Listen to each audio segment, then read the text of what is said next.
Terima kasih Bapak Ibu hadirin yang masih tergabung bersama kami di YouTube PKPM TV. Tadi kita sudah mendengarkan pemaparan yang pertama dari Ibu Emma Setiawati, Direktur Pemberdayaan Masyarakat dan Pelaku Usaha Pangan Olahan Bepom. Walaupun Ibu Emma tidak hadir secara langsung ya, dan dua narasumber nanti juga tidak hadir secara langsung, namun dengan adanya transformasi digital saat ini, kita masih berkesempatan dapat mendapatkan materi yang bermanfaat melalui kanal YouTube BKPM TV. Transformasi digital tentunya telah memberikan banyak kemudahan bagi kehidupan masyarakat dewasa ini. Anda dapat dengan mudah melakukan pengurusan izin usaha secara online melalui sistem OSS, bahkan semenjak pandemi COVID-19, consumer behavior dalam pola perdagangan pun telah berubah secara masif dari offline maksud kami menjadi online. Berdasarkan data Kementerian Koperasi dan UKM, bahwa hingga tahun 2021 terdapat 15,9 juta UMKM atau sekitar 24,9% dari total UMKM di Indonesia telah onboarding ke dalam ekosistem digital. Hal ini pun menjadi atensi bagi para pelaku usaha untuk terus beradaptasi dengan pola perdagangan online, terutama dalam menjalankan strategi pemasaran secara daring. Baiklah Bapak Ibu yang kami banggakan, langsung saja kita dengarkan sosialisasi strategi pemasaran online untuk produk usaha mikro dan kecil yang akan disampaikan oleh Ibu Dwi Adriani Sulistowati. Kami persilahkan. Bismillahirrahmanirrahim. Terima kasih Mbak K atau Ibu K. Yang pertama-tama saya Assalamualaikum warahmatullahi wabarakatuh. Salam sejahtera buat kita semua yang masih diberikan nikmat sehat hingga pada hari ini kita masih bersama-sama menghadiri acara kegiatan penerbitan dan penyerahan nomor induk berusaha. Yang saya hormati Bapak Sekretaris Utama BKPM, yang saya hormati juga Deputi Bidang Pelayanan Penanaman Modal BKPM, yang saya hormati Direktur Bisnis Mikro BRI, Direktur Pemberdayaan Masyarakat dan Pelaku Usaha Pangan Olahan Bepom, para peserta kegiatan penerbitan dan penyerahan nomor induk berusaha NIB, dan para undangan lainnya. Baiklah, tadi seperti sudah di-insight oleh Mbak K bahwa dengan adanya digitalisasi ini banyak sekali kemudahan-kemudahan yang kita dapatkan. Ada perubahan dari behavior consumer. Untuk itu kami akan memaparkan kondisi UMKM dan upaya-upaya Kementerian Koperasi dan UKM untuk meningkatkan UMKM tadi masuk ke platform digital atau onboarding ke digitalisasi. Izin saya mau share paparan. Nah, pada hari ini, pada siang ini kami diberikan materi untuk menyampaikan materi tentang strategi pemasaran online untuk produk usaha mikro dan kecil. Next slide. Seperti diketahui gambaran atau kondisi UMKM dan kewirausahaan di Indonesia, untuk UMKM menurut PP 7 tahun 2021 ada beberapa kriteria skala usaha dibedakan, ada usaha mikro, usaha kecil, menengah, dan usaha besar. Saya bisa sampaikan bahwa untuk usaha mikro kriteria modal usahanya mencapai hingga 1 miliar. Usaha mikro tadi mencapai 99,62% dari keseluruhan jumlah UMKM atau pelaku UMKM yang ada di Indonesia, yang pada saat ini mencapai 65,4 juta UMKM. Nah, selanjutnya kriteria skala usaha kecil dengan modal usaha 1 hingga 5 miliar ini diharapkan omsetnya mencapai 2 miliar hingga 15 miliar. Selanjutnya yang ketiga di usaha menengah, kriterianya adalah modal usaha adalah 5 miliar hingga 10 miliar dan omset per tahunnya 15 miliar hingga 50 miliar. Dan dilanjutkan dengan usaha besar, jumlahnya 5.550, ini hanya 0,01%, dengan kriteria skala usahanya adalah modal usaha lebih dari 50 miliar dan omset per tahun lebih dari 50 miliar juga. Demikian juga untuk kewirausahaan. Rasio kewirausahaan nasional pada saat ini masih di posisi 3,47%. Dan indeks kewirausahaan Indonesia berada di peringkat 75 dari 137 negara. Ini menurut The Global Entrepreneur and Development Institute tahun 2020. Jumlah UMKM yang sebesar 65,4 juta tadi memberikan kontribusi kepada PDB nasional pada saat ini mencapai 61,07%. Kontribusi yang kedua terhadap ekspor non-migas mencapai 15,6%. Dan kontribusi terhadap penyediaan lapangan pekerjaan mencapai 96,9%.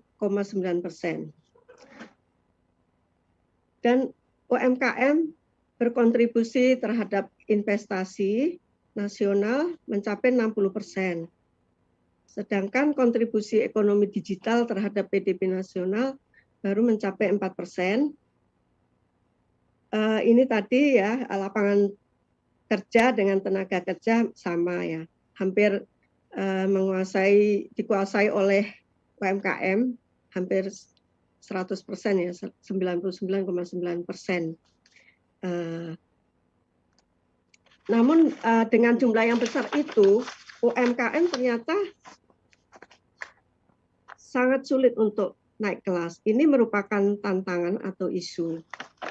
Sebab populasi UMKM ini mencapai 99 dari pelaku usaha, namun hanya berkontribusi 61,07% terhadap PDB.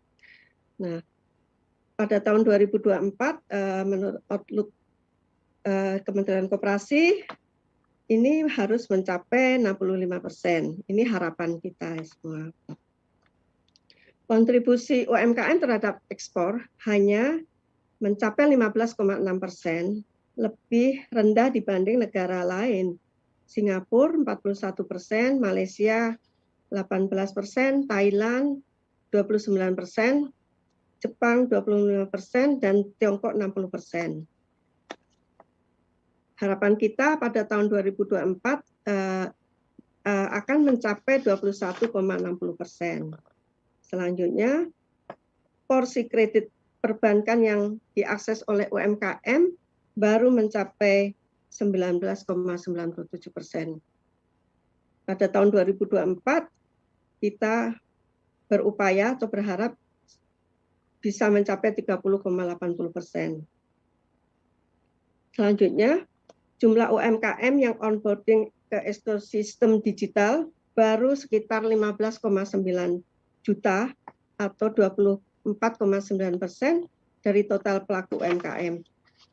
Pada tahun 2024 kita punya harapan UMKM yang masuk ke ekosistem digital mencapai 30 juta. Tantangan-tantangan berikutnya yang harus kita upayakan untuk meningkat. Rasio kewirausahaan masih rendah, berkisar 3,47%. Pada tahun 2024 kita akan upayakan dan berharap bisa mencapai 3,95%. Next slide.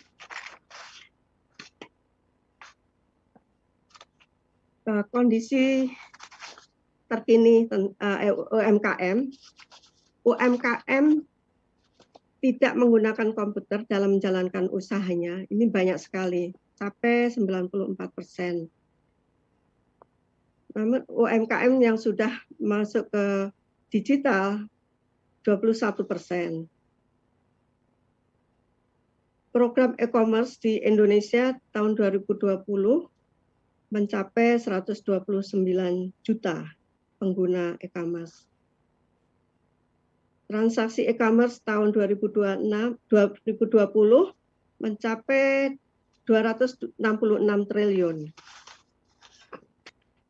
Sedangkan pengguna internet di Indonesia keseluruhan mencapai 175 juta, dan UMKM yang tidak menggunakan internet, tidak memanfaatkan peluang adanya internet, masih di angka 90%. Nah, dari e-commerce pengguna e-commerce tadi meningkatkan pertumbuhan transaksi e-commerce per tahun mencapai 26,6%, dan UMKM sudah go online mencapai 9,4 juta. Nah, tantangan-tantangan umum KUMKM terhadap pandemi COVID-19, adanya COVID-19, ini adanya literasi digital KUMKM yang masih rendah, kapasitas produksinya kecil, kualitas produksi belum konsisten atau cenderung rendah, dan akses pasar belum optimal. Menurut survei UMKM Kementerian EDP dan Renstra Kemendak 2020, tantangan terkait logistik pada saat pandemi COVID-19 di dalam negeri, adanya biaya pengiriman barang ke berbagai daerah di Indonesia mengalami kenaikan sekitar 30 hingga 40% akibat kelangkaan kontainer. Kedua, masih terjadi pungutan liar di sejumlah daerah yang berdampak kepada biaya logistik menjadi bertambah. Ketiga, infrastruktur yang belum memadai, terutama di daerah-daerah terpencil, sehingga menyulitkan akses pengiriman barang. Keempat, adanya perubahan perilaku dan budaya belanja masyarakat yang beralih ke sistem digital melalui e-commerce. Tantangan yang terkait logistik terhadap pandemi COVID-19 terhadap perdagangan luar negeri, adanya kenaikan tarif pengiriman barang hingga 30-40% akibat berkurangnya volume ekspor impor, sehingga terdapat pengurangan jadwal kapal dan penerbangan internasional. Kedua, hal ini berdampak kepada kebutuhan bantuan pembiayaan logistik bagi KUKM. Tantangan ketiga adalah terganggunya pasokan bahan baku, baik produk lokal di dalam negeri maupun produk impor. Next slide.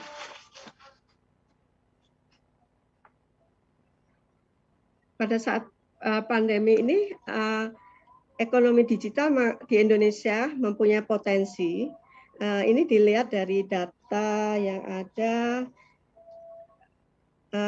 dilihat dari gross merchandise value dalam US dollar pada tahun 2019 ke 2020 mengalami peningkatan dari 40 menjadi 44 atau 11%.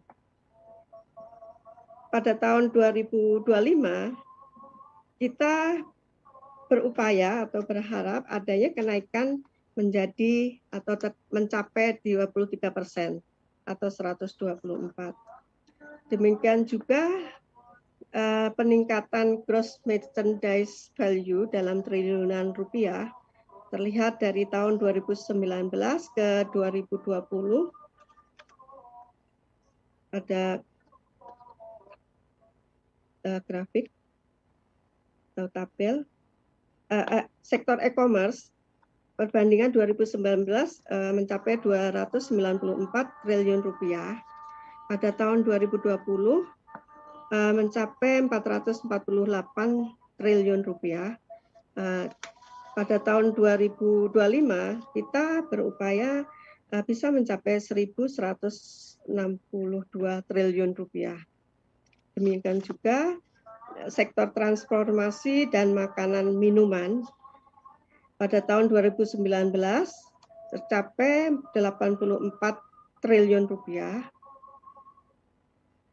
Pada tahun 2020 mengalami penurunan adanya pandemi, turun di angka 70 triliun rupiah, dan pada tahun 2025 kita berharap atau berupaya bisa mencapai 224 triliun rupiah.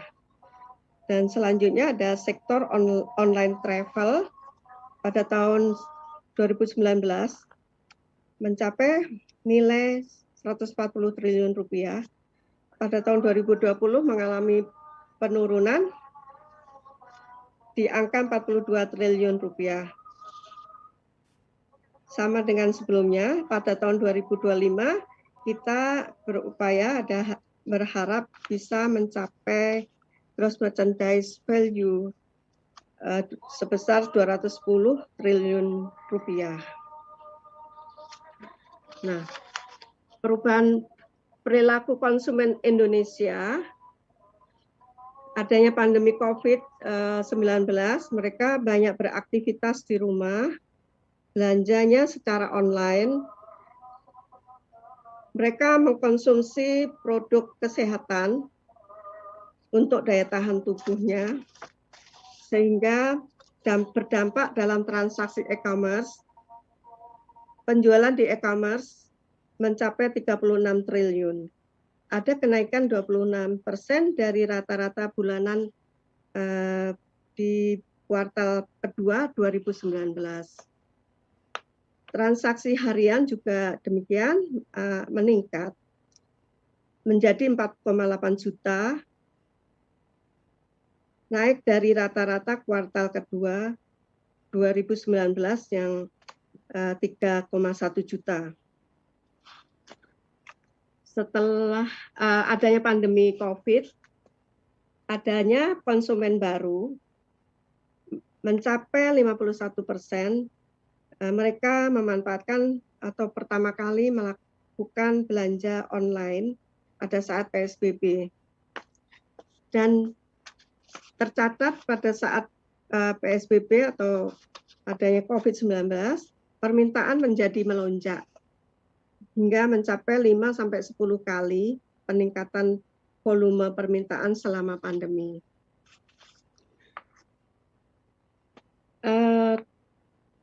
Kondisi ekonomi digital di Indonesia pasca pandemi,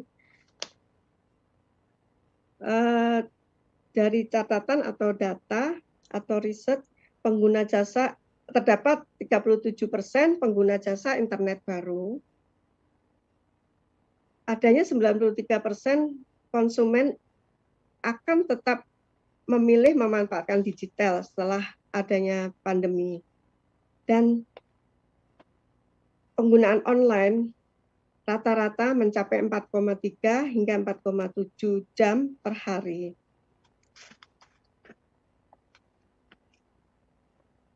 Ini saya bacakan menurut data IDIA per 21 Oktober 2020. Posisi UMKM lebih dari 64 juta yang onboarding kepada yang sudah melakukan onboarding mencapai 8 juta. Ini sebelum pandemi. Dan yang sudah ketika ada pandemi, pemerintah juga melakukan kegiatan Bangga Buatan Indonesia, sehingga ada penambahan sebesar 6,7 juta UMKM yang onboarding di platform digital. Next slide.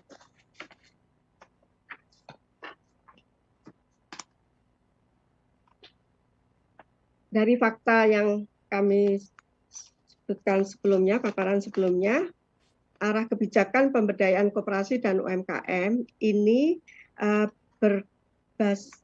berdasarkan amanat RPJMN, yaitu arah kebijakan dalam rangka meningkatkan nilai tambah ekonomi pada tahun 2020-2024 mencakup penguatan kewirausahaan usaha mikro, kecil, dan menengah, dan koperasi dengan berbagai strategi antara lain. Pertama, meningkatkan kemitraan usaha antara usaha mikro, usaha kecil, dan usaha menengah besar. Kedua, meningkatkan kapasitas usaha dan akses pembiayaan bagi wirausaha. Ketiga, meningkatkan kapasitas jangkauan dan inovasi koperasi. Keempat, meningkatkan penciptaan peluang usaha dan startup. Dan kelima, meningkatkan nilai tambah usaha sosial. Sejalan dengan arahan Presiden pada saat pelantikan Menteri Koperasi dan UKM pada tahun 2019. UMKM itu harus naik kelas, dan adanya koperasi yang pengelolaannya secara modern. Nah, untuk mencapai itu ada strategi yang disebutkan strategi bertransformasi. Pertama, transformasi usaha informal ke formal. Kedua, strategi transformasi digital dan pemanfaatan inovasi teknologi usaha. Dan ketiga, transformasi ke dalam rantai nilai global. Yang keempat, modernisasi koperasi. Next slide. Baik, Ibu Dwi, waktu kita sekitar 10 menit lagi. Ya, baik. Mungkin bisa dipercepat supaya kita bisa diskusi, Bu. Sudah ada pertanyaan masuk di live chat. Ya, baik. Terima kasih, Ibu. Ya. Terima kasih, Mbak Ki. Kita sebelum melanjutkan ke strategi yang lain, kita melakukan identifikasi permasalahan UMKM. Ada beberapa menurut kriteria skala usaha, ada mikro, kecil, menengah. Kita petakan di kondisi internal dan iklim bisnis di mikro, informal tidak memiliki izin yang lengkap, kebanyakan mereka seperti itu. Tidak menetap, barang inferior, peralatan sederhana, kapasitas terbatas, tenaga kerja terbatas tanpa pembukuan yang baik. Demikian juga yang kecil, permasalahannya adalah sebagian besar sudah formal, sebagian besar masih belum memiliki perizinan ekspor dan sertifikasi internasional, masalah logistik, informasi pasar tidak tersedia juga. Yang menengah, permasalahannya adalah informasi pasar yang tersedia, kepastian logistik dan kapasitas produksinya masih kurang. Dan pembiayaan, dalam sisi pembiayaan, untuk mikro sulit mengakses modal kerja. Agar cepat saya lengkap.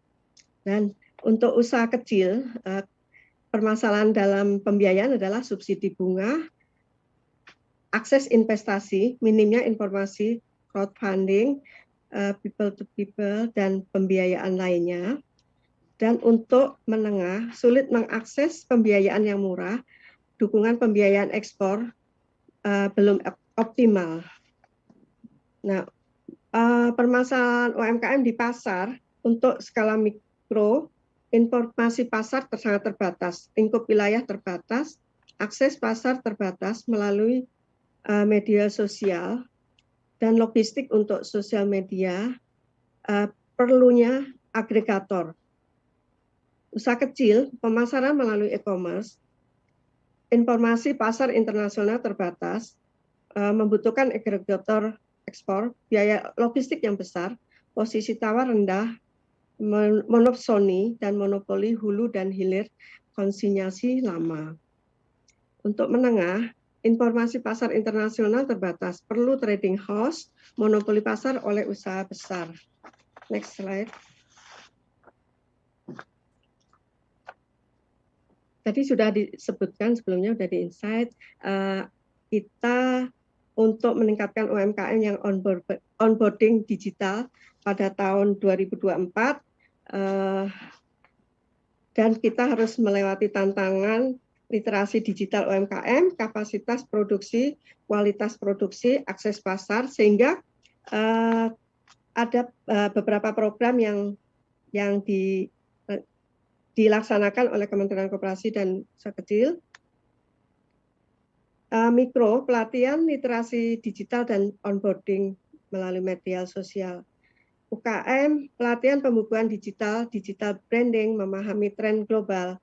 Untuk koperasi, pelatihan literasi digital, pembukuan, dan lain-lain. Program yang berkaitan dengan kapasitas produksi untuk mikro, solusinya adalah dengan adanya rumah produksi bersama. Untuk UKM, peningkatan nilai barang atau value creation, peningkatan jumlah produksi untuk transaksi besar dan ekspor. Selanjutnya untuk koperasi, pembiayaan untuk modal koperasi produksi. Program yang berkaitan untuk kualitas produksi, usaha mikro adanya rumah kemasan, rumah desain bersama.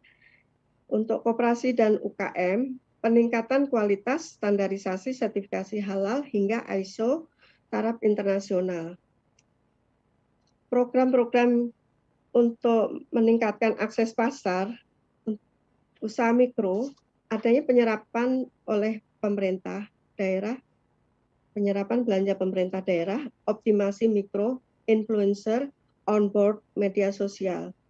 Koperasi dan UKM dengan adanya laman websitenya LKPP, Padi UMKM, onboarding e-commerce lokal, contoh Borong Dong, Jawa Barat, dan kemitraan ekspor.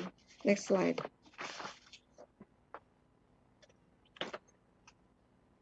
Intervensi pemerintah dalam adaptasi dan pemulihan ekonomi UMKM ini dilakukan melalui digitalisasi pada produk, place, promotion, price, people, process, dan physical evidence. Dimulai dari hulu hingga hilir, dari supply side dan demand side. Melalui program jangka pendek, program penguatan KUMKM saat krisis pandemi, adanya relaksasi dan restrukturisasi kredit, perlindungan bagi wira swasta, penangguhan pajak, sewa, PBB, bantuan dana, jaminan bagi kredit, amnesti pinjaman loans eligible for forgiveness, subsidi pinjaman, banpres produktif usaha mikro. Untuk jangka panjangnya, program-program yang dilaksanakan adalah resiliensi UMKM dan Go Digital, layanan konsultasi kepailitan, kemitraan pasar tradisional dengan marketplace, Indonesia sebagai global halal hub, pembiayaan investasi kepada koperasi.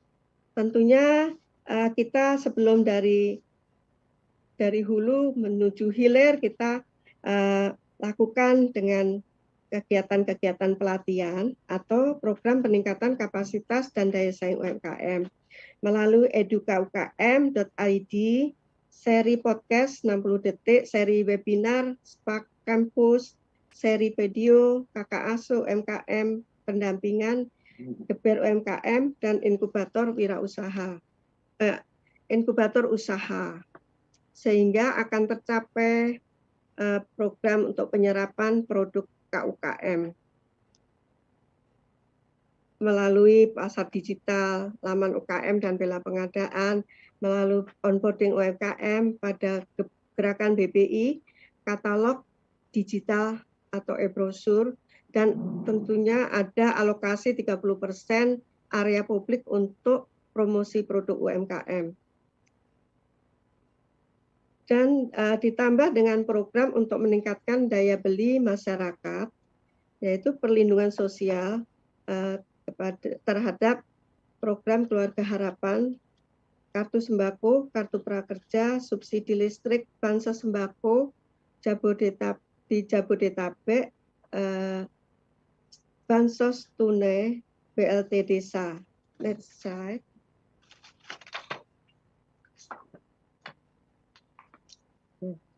Untuk kemitraan strategis yang masih di posisi 7%, kita harus tingkatkan lagi.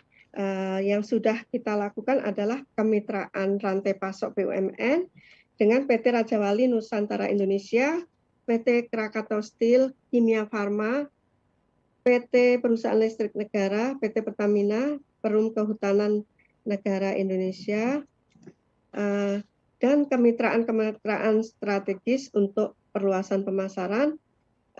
Dengan adanya INA Produk, tercatat 1.018 UKM telah bergabung.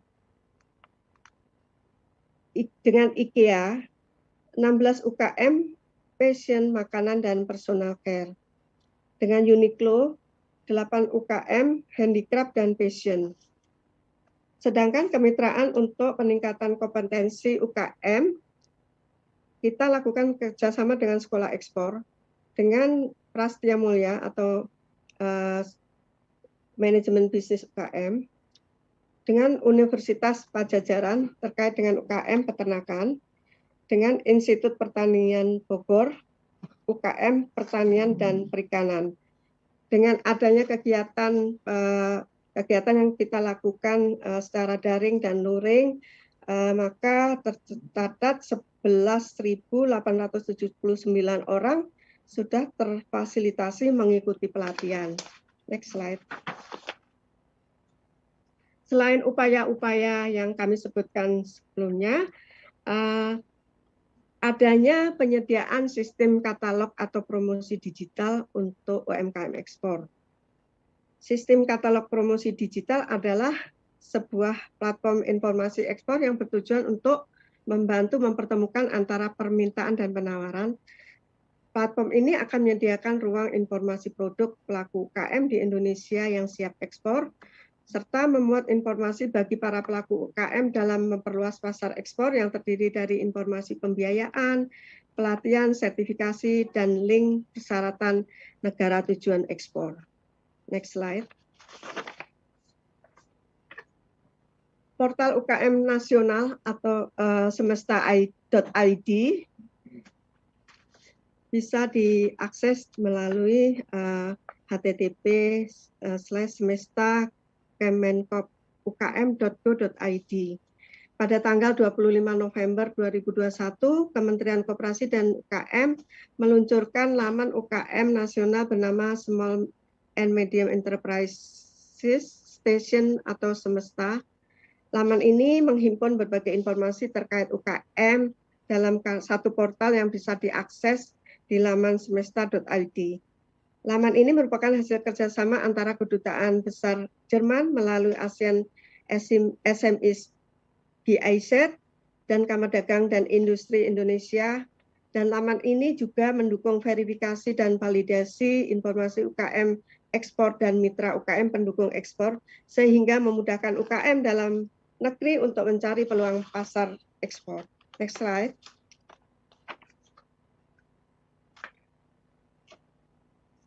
Ada beberapa kiat-kiat untuk melakukan agar sukses berjualan secara online, dan ada perbedaan antara jualan offline dan jualan online. Pada jualan offline diperlukan modal lebih besar, sedangkan untuk jualan online modal relatif efisien. Jualan offline jangkauan pasar terbatas, jualan online jangkauan pasarnya lebih luas. Di offline persaingan tergantung area, online persaingan tinggi. Offline tidak memerlukan waktu pengiriman, di online perlu jasa pengiriman, dan di online perlu paham copywriting. Di penjualan offline dapat melihat barang secara langsung, waktu penjualan terbatas, di penjualan online, waktu penjualan fleksibel di 24 jam. Dan kiat-kiat untuk sukses dalam jualan online, UMKM harus meningkatkan respon yang berkualitas.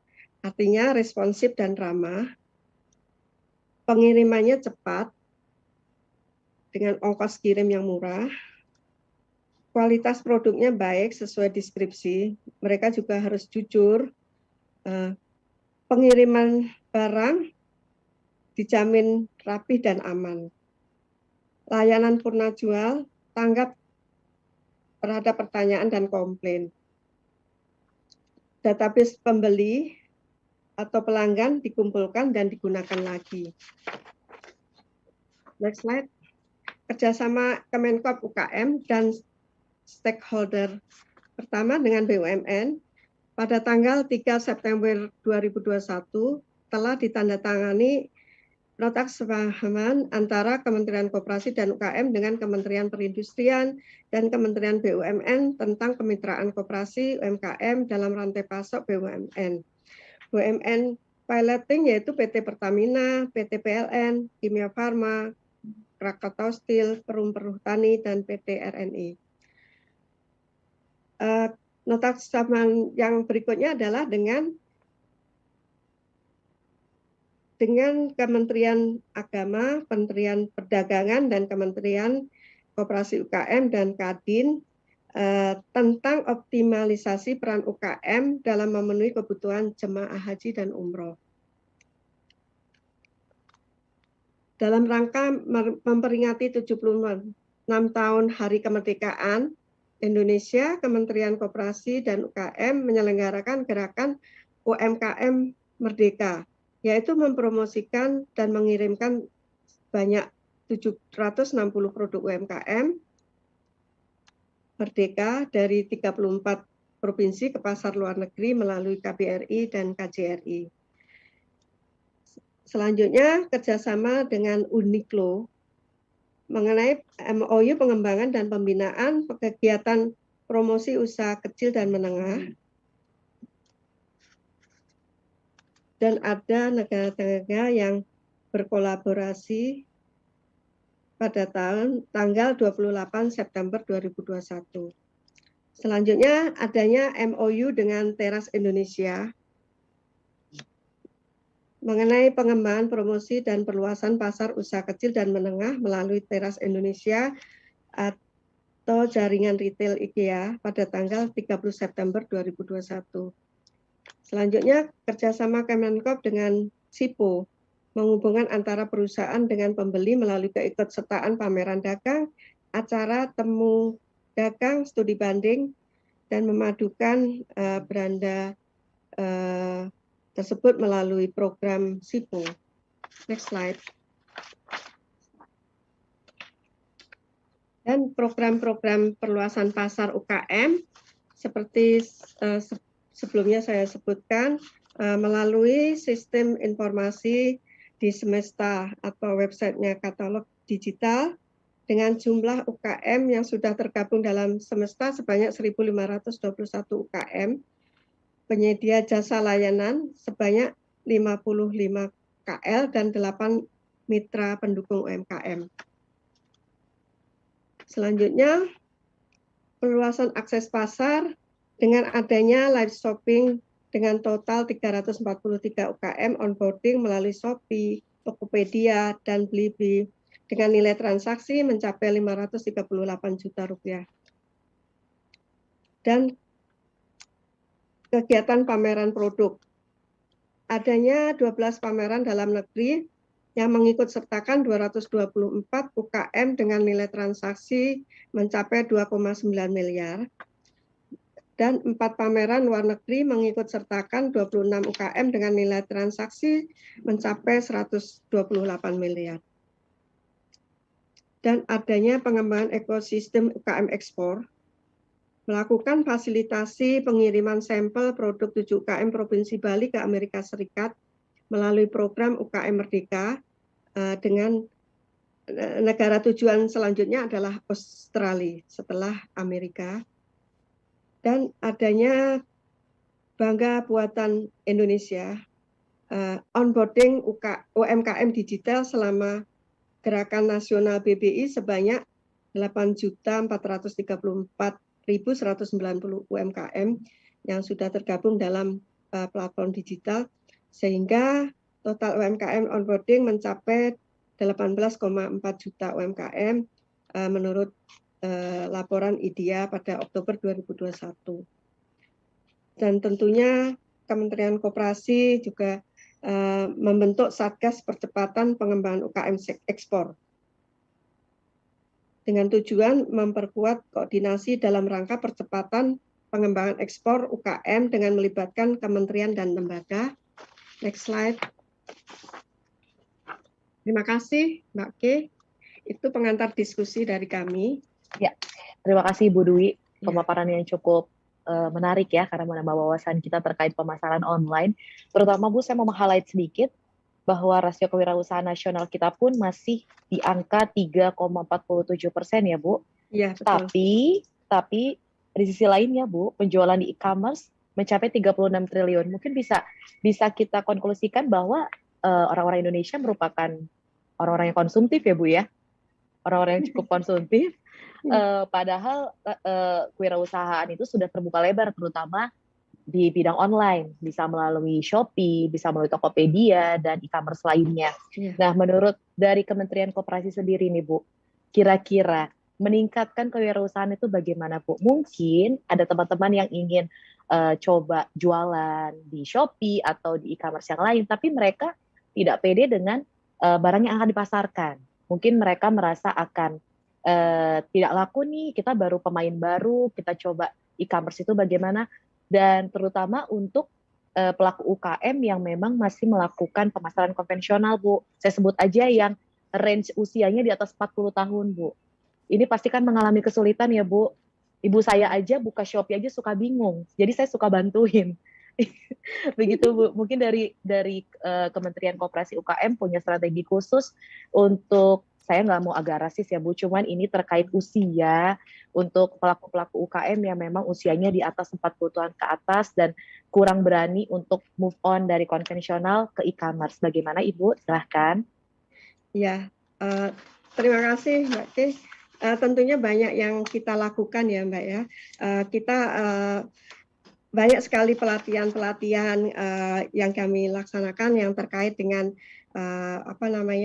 digitalisasi ya, kaitannya dengan cara memasarkan produk, cara memproduksi semua dengan digital, dan tentunya untuk meningkatkan penjualan yang masuk ke marketplace tadi, mereka juga harus dibimbing,